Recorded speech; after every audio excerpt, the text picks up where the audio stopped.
I'd like to have you make that note. It's performance that counts. Performance comes from inside, not outside. For a big share of my life, I kept looking for the answers to my life outside and found out they were inside. Okay. Personal development. The major question to ask on the job is not, what am I getting? The major question to ask on the job is, what am I becoming? Because what I become is far more important than what I get. But now let me give you the next clue. What you get is directly related to what you become. Simple premise, simple principle. But if you follow it, I'm telling you, it will unlock a whole new philosophy of life. We've discovered in all of our research and experience that income and personal development go pretty much along together. Once in a while, income may take a lucky jump, but unless you keep growing out where it is, it'll usually come back where you are. Life has some strange ways. If somebody hands you $1 million, best you become a millionaire quickly so you get to keep the money. Fascinating. Somebody once said if you took all the money in the world, divided it equally among everybody, it would soon all be back in the same pocket. I'm telling you, it's hard to keep what you haven't attracted by the person you've become. So the key is making personal progress.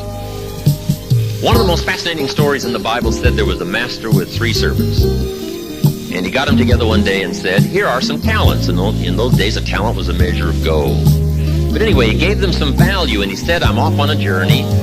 And when I come back from the journey, we will get together and see how you've done. And that's what life is all about, having some value and seeing what you can do as the time passes.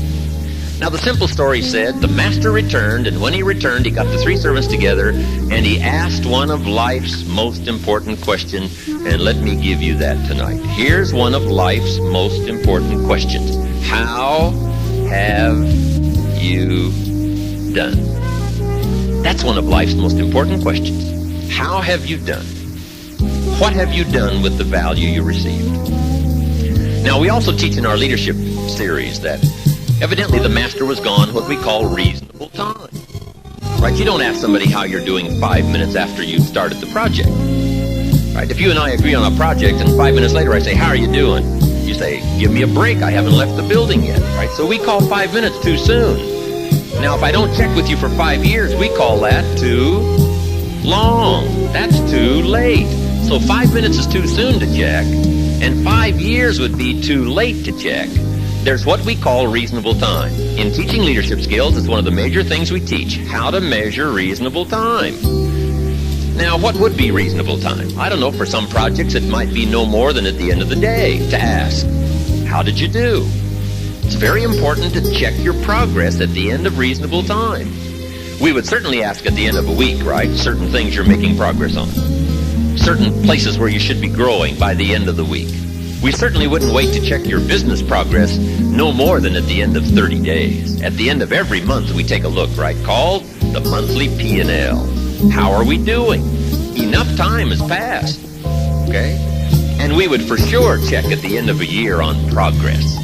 Now, here's what we expect, and I'd like to have you make a note of this phrase. It's important to make measurable progress in reasonable time. Okay, measurable progress in reasonable time. Now, we would assume when the master came back and asked, how have you done? We assume reasonable time has passed.